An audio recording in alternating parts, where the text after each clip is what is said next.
ሰበር ዜና ተሰምቷል። የእግረኛው ሚዲያ አዘጋጅ ጋዜጠኛ ተክለ ሃይማኖት አዳነ ታሰረ። ጋዜጠኛ ተክለ ሃይማኖት በፌደራል ፖሊስ ቁጥጥር ስር ውሏል። እግረ መንገዴን እኔንም ደግሞ ምን አደረገኝ የሚለውን ነገር ልንገራችሁ። መያዙን በህግ ቁጥጥር ስር መዋሉን ሰማን።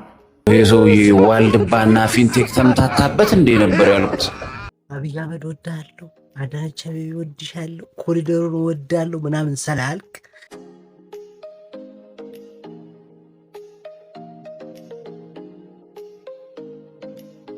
ሰላም የተወደዳችሁ የሀገሬ ልጆች እንዴት አደራችሁ እንዴት ቆያችሁ? እኔ በጣም ደህና ነኝ። ሰላምታዬ በያላችሁበት ይድረስ። በዛሬው ቪዲዮም አንድ ጉዳይ ይዤላችሁ ቀርቤያለሁ። የእግረኛው ሚዲያ መስራችና ባለቤት በህግ ቁጥጥር ስር ውሏል። ምን ይላል? እግረኛው ሚዲያ እንኳን ወደ እግረኛው ሚዲያ መጡልኝ። እንኳን ወታደር ዝላት አስተፈገ ዘየ ከአይሮፕላን ወርድና ገባላ እነዚህ አርቲስቶች ክሳቸው ቢቋረጥላቸው የሚል ጥያቄ ለመንግስት ባለስልጣናት እንዳቀረበ የሚል ነገር ሰምቻለሁ። እግረኛው ሚዲያን እንግዲህ ብዙዎቻችሁ ታውቁታላችሁ። ብዙ ጊዜ የሚሰራቸው ፕሮግራሞች ላይ የሚያቀርባቸው ሰዎች የሚጠይቃቸው ጥያቄዎች ብዙ ጊዜ የሚያስደነግጡ፣ የሚያናድዱ፣ የሚያወዛግቡ ናቸው። እነዚህ ከሁለት ሳምንት በፊት አንድ የፌደራል ልብስ ለብሶ የሚራገጥ ሰውዬ አቅርቧል። አሁን ደግሞ በቅርቡ ከፊንቴክ ጉዳይ ጋር ተያይዞ በቁጥጥር ስር የዋሉ ጉዳያቸው ይለቃ አላቅም እነሱን አቅርቦ ነበረ። ግን ከዛ በፊትም ብዙ ጊዜ መነጋገሪያ ሆኗል። ብዙ ጊዜ ብዙ ሰዎችን አስቆጥቷል። ብዙ ጊዜ ብዙ ሰዎች በጣም ተናደውበታል። ግን አሁን በቁጥጥር ስር ውሏል። በየትኛው ምክንያት እንደሆነ አይታወቅም። እኔ ግን የዛን ሰውዬ ይሄ ፌደራል ልብስ ለብሶ ጥሩ ያልሆነ ሁኔታ የሚሆን ሰውዬን ያቀረበ ጊዜ የሆነ ነገር እንደሚመጣ ጠርጥሬ ነበር እና በዚህኛው ይሁን በዛኛው ይሁን በምን ምክንያት እንደሆነ ግልጽ አልተደረገም። ግን በቁጥጥር ስር ውሏል። እሱ ብቻ አይደለም፣ ያ ሰውዬ ፌደራል ልብስ ለብሶ ሲቀልድ የነበረው ሰውዬም በቁጥጥር ስር ውሏል እየተባለ ነው። እኔ አበባየሁ ደሜን ጉዳይ የምታስታውሱት ይመስለኛል። በቅርቡ የሀገር መከላከያ ሰራዊት አልባሳትን በመጠቀም በአንድ ሚዲያ ላይ ቀርቦ ተገቢ ያልሆኑ ተግባራቶችን ሲያደርግ ተስተውሎ ነበር። ሂደቱም በርካታ ውግዘቶችን አስከትሏል። በዛሬው ዕለት የፌዴራል ፖሊስ አበባየሁን በቁጥጥር ስር መዋሉ ነው የተነገረው። እንደሰማችሁት ሁለቱም ነው ማለት ነው በቁጥጥር ስር የዋሉት። በመጀመሪያ ደረጃ ፖሊስን ማመስገን ይጠበቅብናል። እውነት ለመናገር ሁሉም ነገር ስርዓት እንዲይዝ ለምታረጉት ጥረት ሁሉ ከልብ የመነጨ ምስጋናችን ይድረሳችሁ። ሁለተኛው እሱ ፓርኪንግ አርጉልኝ የሚላት በተፈጥሮ ምክንያት የያዛት ክራንች አለች። ያቺ ክራንች አሁን ላይ እስር ቤት ይዟት ይገባል ወይስ እንዴት ነው የሚሆነው ነው?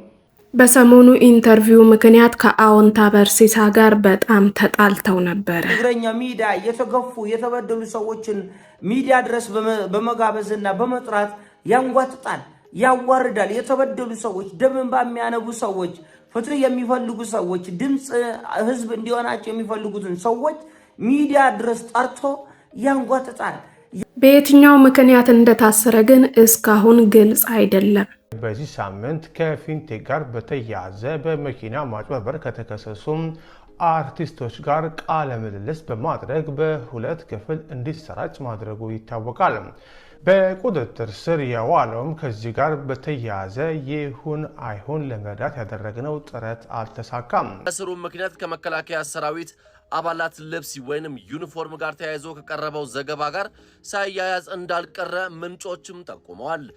የሀገር ሉዓላዊነትን የህዝብ ደህንነትንና የብዙዎች መስዋዕትነት ምልክት የሆነውን ክብሩን የመከላከያ ሰራዊት ልብስ ለብሶ በሚዲያ ላይ እግር እያነሱ ለመደባደብ መሞከር፣ መጃጃልና መገልፈጥ እጅግ አስነዋሪ ነው። ይህ ድርጊት የኢትዮጵያዊነትን ጨዋነት፣ ባህል፣ ወግን የጣሰ የሚዲያን ስርዓት ያላከበረ ነውርም ጭምር ነው። ይሄ ሰውዬ ገብቷል። አሁን ይሄ ሰውዬ የገባበት ምክንያት ታውቃላችሁ? ባቢያና ወደዋለሁ፣ ብልጽግናን ወደዋለሁ፣ መንግስታችን ይላል፣ መርዝ ግን ይረጫል። ሌላው ማህበረሰብን እያስቀየም ግለሰቦችን ወዳለው ምናምን ስላልክ የምታመልጥበት መንገድ ምንም መንገድ የለም። እስቲ ደውሎ ያስፈቱት አሁን ፌደራል ፖሊስ። እስቲ እሱ ያሞካሻቸው ሰዎች ደውለው ያስፈቱት። እንደሰማችሁት እግረኛው ሚዲያ የተጠራቀሙ ነገሮች አሉበት፣ ግን ከነዛ ውስጥ በየትኛው ለእስር ሊበቃ እንደቻለ አልታወቀም። በሚቀጥሉት ቀናት አብረን የምናየው ይሆናል። አንድ ሰው ግን በእግረኛው ሚዲያን እናንተ በሚዲያ ከምታውቁት በላይ እኔ አውቀዋለሁ፣ የሆነ ወቅት ተገናኝተን ነበርና ያደረገኝን ነገር ልንገራችሁ ይለናል።